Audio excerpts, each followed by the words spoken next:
욥기 41장 1절에서 마지막 34절까지 말씀 한 절씩 교도하도록 합니다. 내가 낚시로 리워야단을 끌어낼 수 있겠느냐? 노끈으로 그 혀를 맬 수 있겠느냐?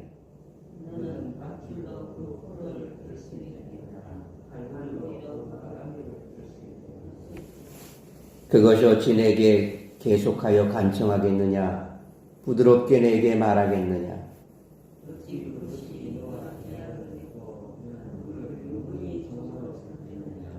내가 어찌 그것을 새를 가지고 놀듯 하겠으며 내 요종들을 위하여 그것을 메어두겠느냐?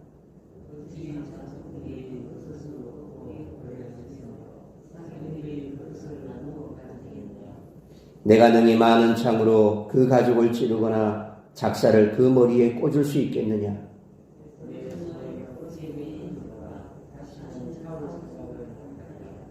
참으로 잡으려는 그의 희망은 헛된 것이니라. 그것의 모습을 보기만 해도 그는 기가 꺾이리라.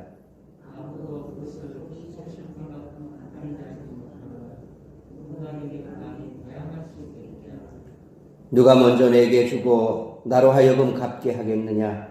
온 천하에 있는 것이 다 내 것이니라.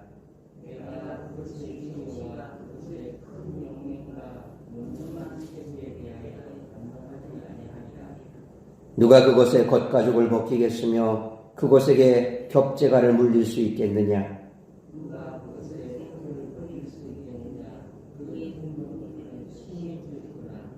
그의 절비한 비늘은 그의 자랑이로다. 튼튼하게 봉인하듯이 닫혀 있구나.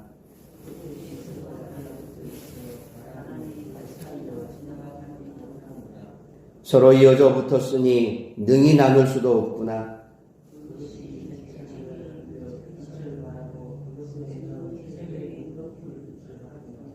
그곳의 입에서는 횃불이 나오고 불꽃이 튀어나오며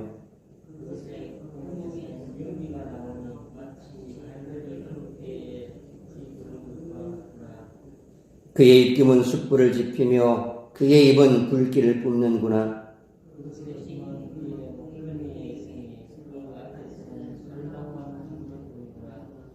그것의 살 껍질은 서로 밀착되어 탄탄하며 움직이지 않는구나.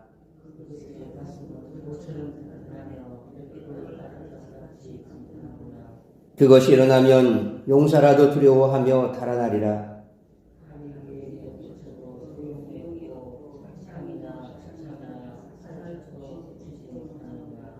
그것이 쇠를 지푸라기같이 놋을 썩은 나무같이 여기니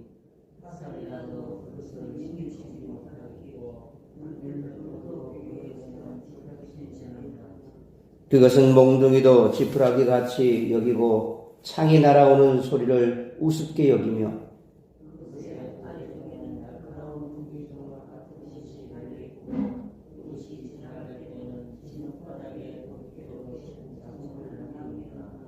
깊은 물을 소채물이 끓음 같게 하며 바다를 기름병같이 다루는도다.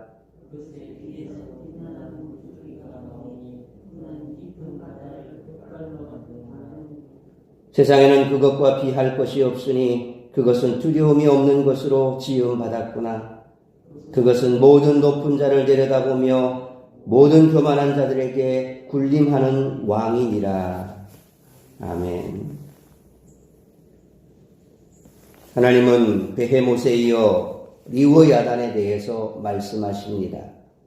리워야단은 베헤못에 비해 구약 성경에서 훨씬 더 많이 알려진 혼돈을 이야기하는 신화적인 동물입니다. 분량면에서도 베헤못에 비해 훨씬 많은 지면을 차지하고 있습니다. 베헤못은 다소 모호한 측면이 있지만 리워야단은 구약 성경뿐만 아니라 고대 근동에서 잘 알려져 있고 더 위협적인 동물로 혼돈의 힘을 상징하고 있습니다. 현실에 존재하는 동물로서는 악어에 가장 가깝습니다. 이렇게 위협적인 동물에 대해 하나님은 욥에게 집중적으로 질문하십니다. 그 질문을 통해 세상의 질서에 대항하는 엄청난 힘을 소유한 괴수를 제압하고 통제할 수 있는 존재는 하나님뿐임을 강조하십니다. 리워야단도 하나님의 창조된 피조물일 뿐이라는 것이죠.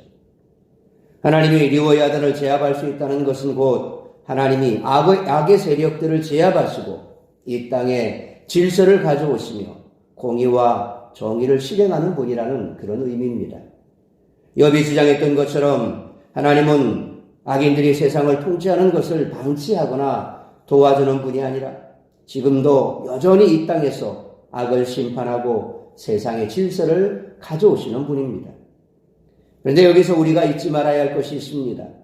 여전히 밤과 낮, 어둠과 빛이 존재하듯이 하나님이 악을 완전히 없애지 않으셨다는 것입니다.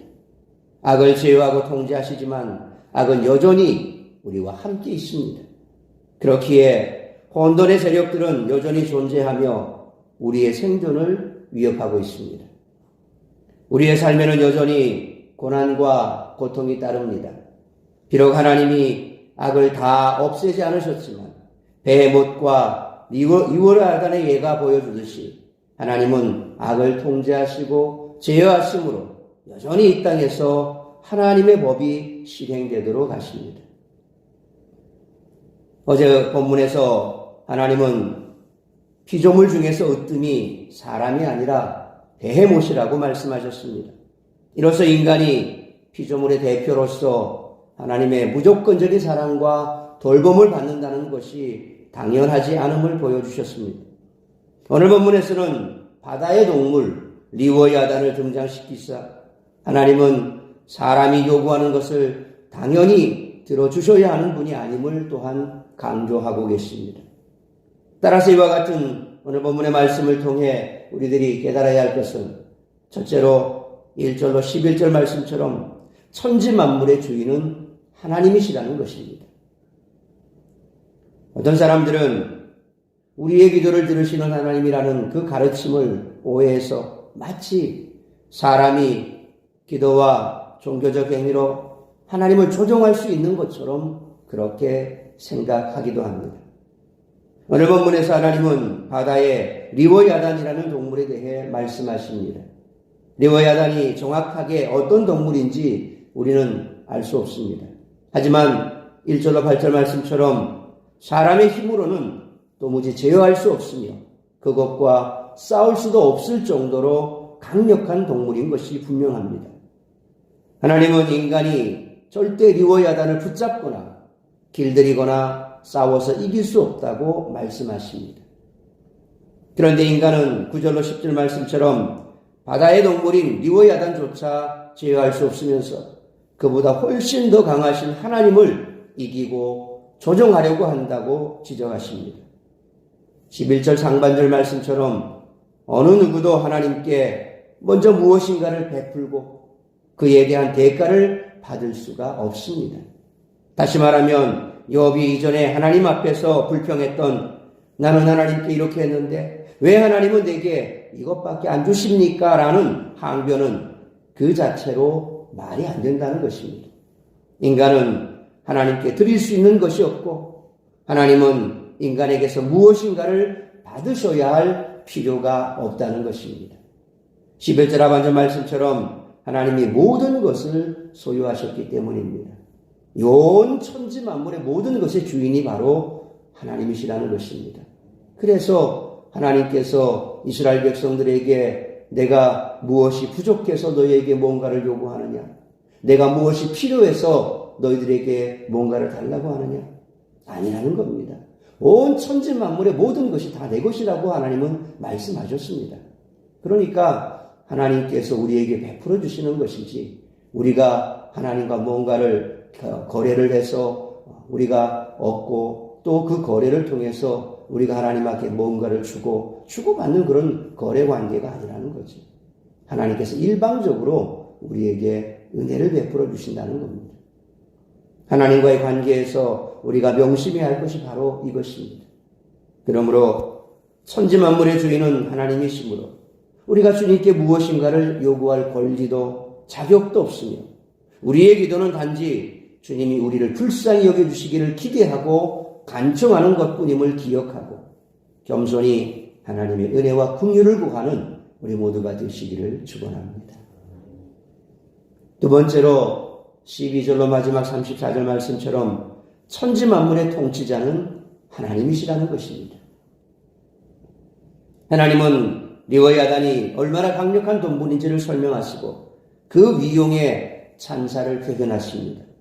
12절로 마지막 34절 말씀처럼 하나님이 지으신 리워야단이라는 동물이 가지는 영맹과 늠름함에 대해 하나님이 만족을 표현하신 것입니다. 이는 앞에서 베헤못이 으뜸이라고 하신 것과 같은 맥락의 말씀이죠. 인간은 자기가 하나님의 형상이요 만물의 영장이라고 여기며 교만한 마음을 품습니다. 특히 29장을 보면 욥은 자기가 사는 도시에서 존경을 받고 권세를 가졌던 것을 이야기하며 그때에는 자신이 얼마나 영광스러운 존재였던가를 추억하기도 했었죠.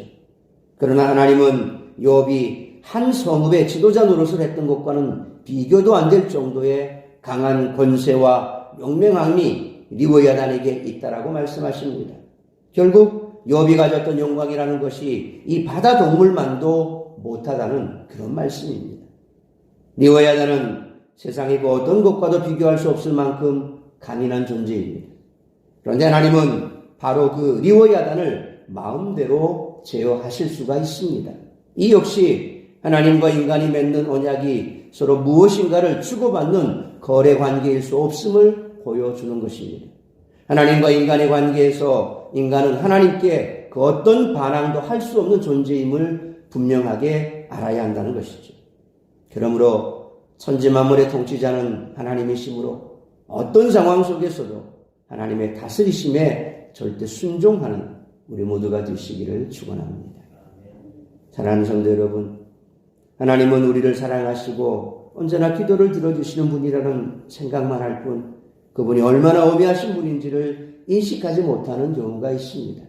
그래서 혹시라도 기도가 응답되지 않거나 조그만 어려움이라도 생기면 함부로 하나님을 원망하고 의심한다는 것이죠. 물론 주님이 우리를 위해 스스로 낮아지시고 우리 가운데 오시는 은혜를 베푸셨지만 하나님은 우리가 만만히 볼 수 있는 그런 분이 아니라는 것입니다. 어제부터 수요 예배 때 말라기서를 이제 함께 살펴보고 있습니다. 어제 첫 시간을 맞았습니다. 분명 하나님은 우리를 사랑하시는 분이 많습니다. 그런데 그 하나님은 사랑의 대상이기도 하지만 우리가 두려워해야 할 대상이기도 합니다. 그것을 경외라 그렇게 표현합니다. 이 경외라고 하는 두려움이라고 하는 것은 그 근본 밑바닥에 사랑이 깔려 있습니다. 하나님에 대한 사랑함이 없다면 그 두려움은 단지 공포에 불과합니다. 하나님은 공포의 대상이 아니십니다. 하나님은 우리를 사랑하십니다. 그런데 우리가 그 하나님을 사랑한다고 하면서도 정말 두려운 마음이 없다면 그 사랑은 진짜 사랑이 아니라는 겁니다. 정말 사랑하고 존경하고 그리고 그분에 대한 뭔가 경외감이 있다라고 한다면 그것은 그 상대에 대한 진정한 사랑이 깔려 있는 겁니다. 하나님은 바로 그런 분입니다. 마음대로 함부로 사랑하기 때문에 함부로 대해도 괜찮고 내가 어떤 일을 해도 다 용서하고 그렇게 만만하게 볼 대상이 아니라는 겁니다. 오늘 하나님께서 욥을 사랑하시고 또 욥에 대해서 그만큼 하나님께서 은혜를 베풀어 주셨지만 그러나 욥에 대한 그 태도를 볼 때 하나님께서 다른 책망은 하지 않습니다. 네가 왜 그러느냐라고 말씀하지도 않았습니다. 천지 만물에 있는 것들을 다 동원하셔서 네가 그것에 대해서 아는 게 있느냐? 네가 그렇게 의롭다고 얘기하고 너는 아무런 죄가 없다. 너는 아무런 잘못이 없다라고 얘기하는데 온 천지 만물을 창조한 그리고 거기에 가장 으뜸이 된 베헤못이나 리워야단을 보았을 때 네가 그것을 통제할 수 있고 그걸 잡을 수 있고 그걸 콧줄을 꿰 수 있고 그 혀를 네가 재갈 물릴 수 있고 네가 뭐 할 수 있는 게 뭐가 있느냐? 네가 나한테 뭔가를 주겠다 그랬는데 뭘 줄 수 있느냐? 결국 욥은 아무 말도 할 수 없는 거죠. 우리는 그런 존재라는 겁니다. 하나님을 사랑하지만 우리가 결코 그 사랑에 있어서 경외함이 제외되어 있다면 하나님에 대한 하나님이 어떤 존재인가에 대한 그 경외심이 결여되어 있다면 그 사람은 온전한 사람이 아니라는 것입니다. 결국 우리의 존재가 어떤 존재인가? 그것을 먼저 깨달아야 하나님에 대해서 올바른 경외심과 올바른 경배와 그리고 올바른 예배가 나올 수 있다는 것이죠. 그러므로 하나님을 항상 하나님을 향한 경외심을 우리는 먼저 회복해야 합니다. 일방적인 은혜를 베푸시는 하나님께 감사하며 높아졌던 마음을 버리고 천지만물의 주인 되시며 통치자 되시는 하나님께 어떤 상황 속에서라도 절대 순종하는 우리 모두가 되시기를 주님의 이름으로 축원합니다. 기도하겠습니다. 거룩하신 아버지 하나님, 은혜와 사랑을 감사합니다. 오늘도 이 새벽을 깨워 말씀으로 예배로 하루를 시작하게 하시니 감사합니다. 오늘도 우리에게 주신 말씀처럼 욥이 아무리 하나님 앞에 자신이 잘못을 저지르지 않았고 그래서 자신이 겪는 그 고통이 참으로 불합리한 것 같고 그래서 왜 하나님께서 나를 그렇게 대하시는지에 대하여 알고 싶고 묻고 싶었지만 결국 욥의 그러한 태도 또한 하나님에 대한 경외심이 결여되어 있었고 그것은 다시 말하면 하나님에 대한 사랑의 마음이 없었다라는 것입니다. 우리 역시 마찬가지입니다. 하나님께서는 우리를 사랑하시어서 모든 것을 우리에게 다 허락하셨습니다. 모든 것을 우리에게 주셨습니다. 그럼에도 불구하고 항상 우리는 마치 무언가를 더 받아야 할 것이 있는 사람처럼 하나님 앞에 채권자인 양 늘 달라고만 하는 우리의 모습이 얼마나 어리석은지 다시 한번 우리의 모습을 볼 수 있게 하여 주옵소서. 오늘 이 아침 하나님 말씀 앞에 우리 자신을 비춰보고 우리 또한 욥과 같이 아니 어쩌면 욥보다 더 부정함에도 불구하고 욥보다 더 많은 것을 하나님 앞에 요구하며 살아가고는 있지 않는지 우리 자신을 돌아보며 하나님을 경외하고 그 경외함 속에는 정말 하나님은 사랑이시라고 하는 사실을 깊이 깨닫고 그럼에도 불구하고 죄악 많은 우리를 찾아오시어서 우리에게 한량없는 은혜를 베풀어 주시는데 우리가 과연 하나님의 말씀 앞에 얼마나 순종하며 나아가고 있는지 돌아보기를 원합니다. 오늘 다시 한번 우리의 삶이 주의 말씀 앞에 있고 또한 나의 삶의 걸음걸음이 하나님의 말씀대로 순종하는 그런 삶을 살아가기를 결단하는 복된 시간 되게 하여 주옵소서. 다시 한번 우리 성도들 오늘 이 말씀 속에서 진정 우리의 모습을 발견하고 하나님 말씀 앞에 온전히 순종하는 삶을 살아가기로 결단하는 우리 모든 성도들 되게 하여 주옵시고 오늘 이 한날도 나를 통하여 이루고자 하는 하나님의 뜻만 이루어드리는 복된 한날의 삶이 될 수 있기를 간절히 빌고 소원하오며 이 모든 말씀 우리 주 예수 그리스도의 이름으로 기도하옵나이다. 아멘.